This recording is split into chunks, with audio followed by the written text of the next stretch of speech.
And welcome to a new market weather bulletin. Today is the 10th of June, so wanted to make a quick update on Bitcoin since we had a lot of development on the price action and to see if we can develop some trend plan for the week. Make sure to trade with me in Zoomex. You will find the referral link on the description below to enjoy a 20% discount on trading fees and to be eligible for a very nice campaign.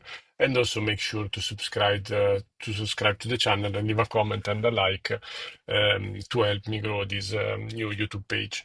But without further ado, let's quickly move to the Bitcoin chart and see um, how we can make some sense of the current price action as quickly as possible. I think everybody is aware that we did have a quite positive development on the last 4 or 5 days with these green candle, 4 or 5 green candles, and now we are trading at around 110K. So just very few $100, $1,000 away from all-time high. So the context here is key because the difference within a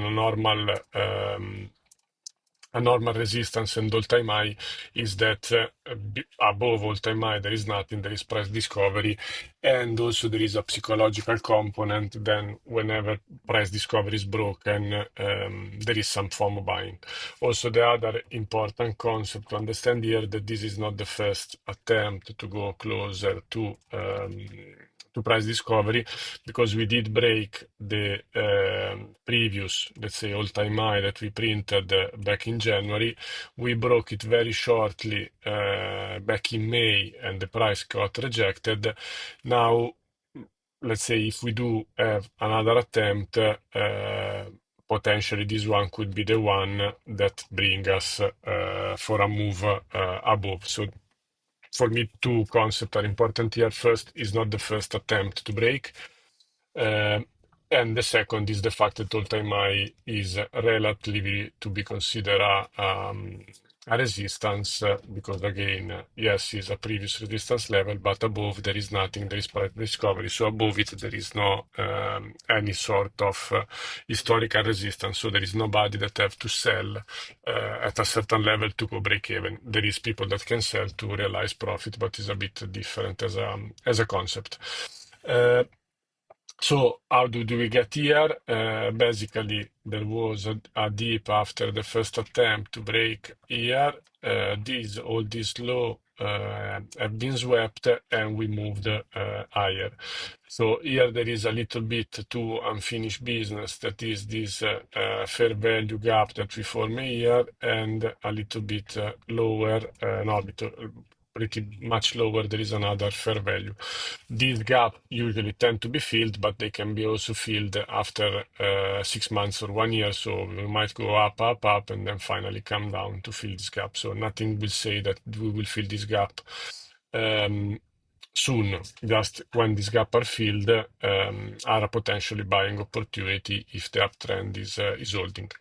Just to check a few data about this current price action, and what we have here is, let's say, nothing particularly interesting to my view. There is two point. One, in RSI, in terms of momentum, we did have a reset of RSI here because the price went below the 50 level and reclaim on the daily. So somehow RSI is reset and is neutral again for a move up.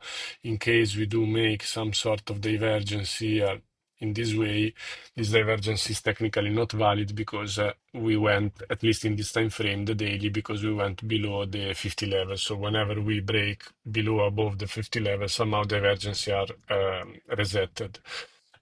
Here, there is, let's say, on the oscillator, see also some sort, let's say, of divergence in case we move higher here. But also here, somehow it was resetted because we went again to the neutral part. So in my view, on the daily, there is nothing much on momentum. On the 12 hours,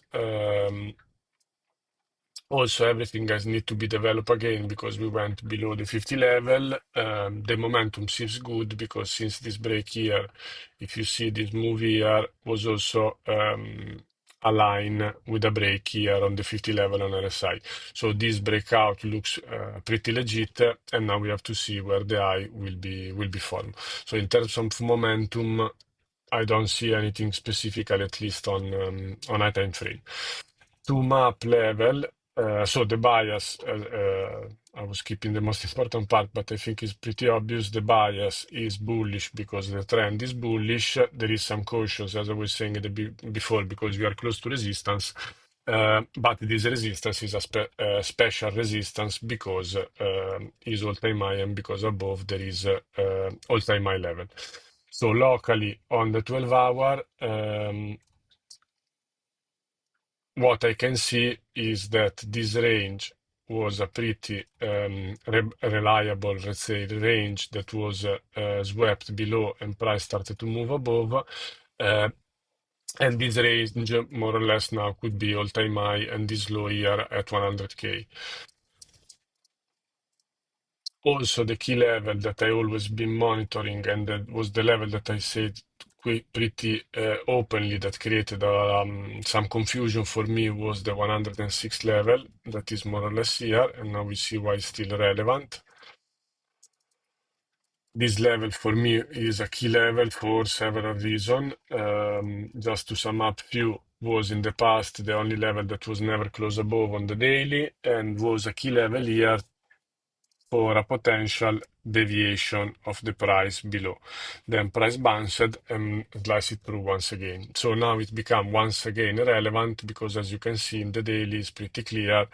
It was resistance, resistance, resistance. It became temporary support here, was sliced through, resistance again, all this time, and now it slides through once again bullishly. So now is potentially, if we have to argue that this move is legitimate and is going to have time out, if this level is revisited, not predicting it will be, but just to be ready in case it's revisited, it will be a key level in case to get a bounce or to fake here this market structure with a move somewhere lower here and then a continuation lower of the famous deviation we were speaking about above here. So these for me are the three level, and if you want also to see from a different point of view, 106 now is also the mid-range. If we take a classic range from here to here, 106 is also mid-range of this range we have been trading since the 12th of May, so almost a month. So 106 remain key, also because is mid-range. We can also see if is also, let's say, relatives to the volume profile here, what we get. Point of control is a bit lower in another interesting level, so let's map it out.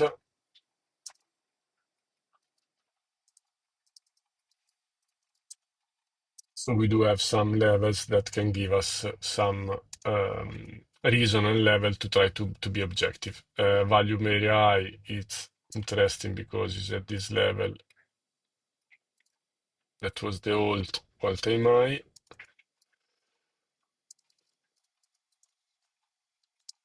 And here down value area is here, not sure is that relevant to have it. So this is what we get, let's say, from higher time frame. Now in the 4 hour, what we get, mainly we are interested to see supply and demand. I was looking at this supply here. This supply here, that was the last supply move up before the strong breakdown we had here. It was sliced through, so it's not relevant anymore. Here we don't have much in terms of supply. It's probably this little block above here from value area high and all-time high. That is the last possible resistance, let's say, we have before price discovery. And what is interesting is that we have this little block here just at the level that um, we say are pretty relevant, that is this 106K mid-range and so on, and below there is the point of control. Just to see it, if we see it also in higher time frame, there is not really much. This is potentially a very big demand because we did have a break on structure. So I'll map more and then I will clean seeing what this is a 4-hour B and this is a 12-hour demand.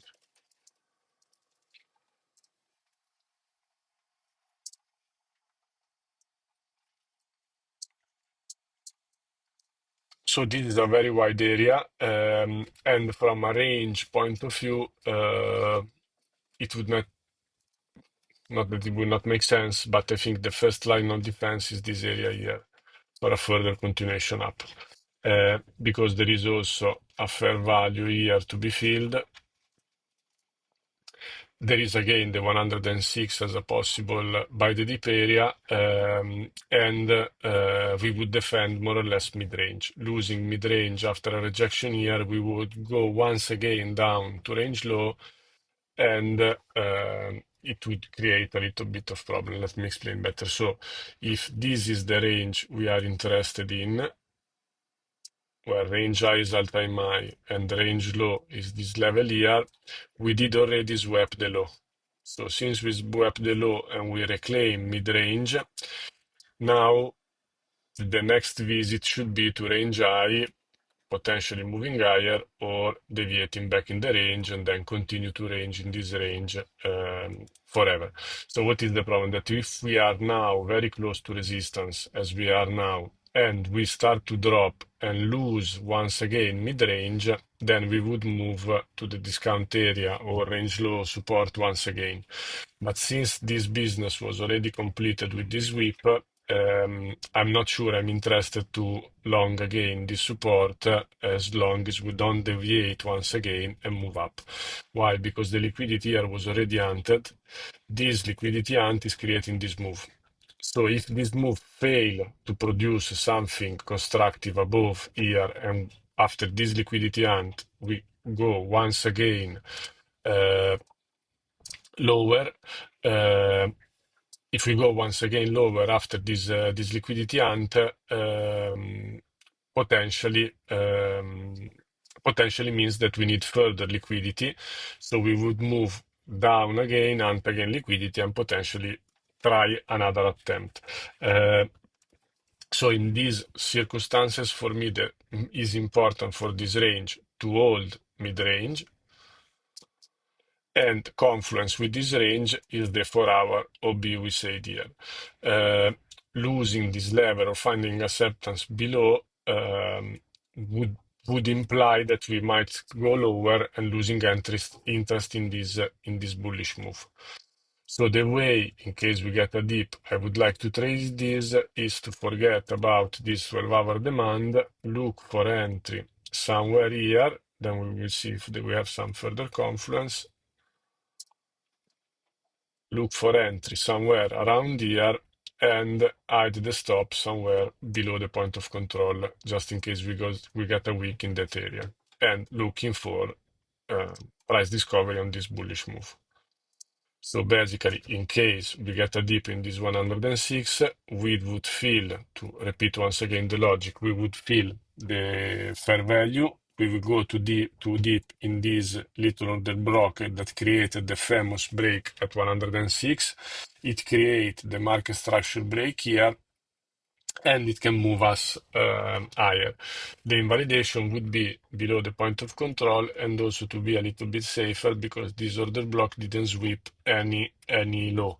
So potentially we come to sweep this low, this poor low that were created there, move up and then move higher.